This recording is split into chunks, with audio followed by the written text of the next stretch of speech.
All right, thanking and praising God again, this time for the way he bails us out of situations or messes that we have gotten ourselves into, otherwise termed in biblical terms as salvation. Understanding that this passage is going to seem to spend the first 9 verses talking about the way in which, familiar phrase, God saves his people from the enemies around them, only to go from verses 10 through 14, the end of the chapter, to talk about the way he actually saves them from their sins against him. Understanding that, the first 5 verses or so are going to talk about the siege against Jerusalem. Understanding that he is going to use at least 2 different images in the first 2 sections to describe the way in which he is going to strengthen his people against their adversaries. After describing in, like we said, those first 5 verses, the siege against Jerusalem, he is going to liken his people to a heavy stone, saying that even though they may appear to be vulnerable, they are going to be like a stone that appears as though it can be lifted, but those nations who rise against them and try to lift them as a stone are going to injure themselves on that stone. Verse 6, then going on to liken them to a burning pot in the midst of wood, saying that they shall devour to the right and the left all the surrounding peoples, while Jerusalem shall again be inhabited in its place in Jerusalem.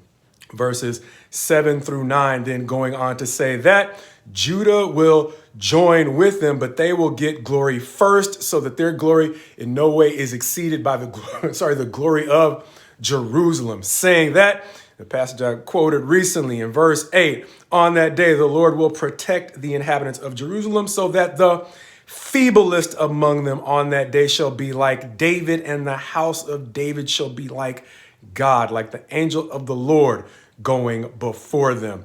Going on to say that on that day, all nations that come against Jerusalem, he will seek to destroy all the nations that come against Jerusalem. As we have said before, however, Jerusalem's external enemies are not the only thing that they have to worry about, meaning not just Jerusalem, but God's people have to worry about more than just their external injuries, enemies. And he is going to go on to talk about the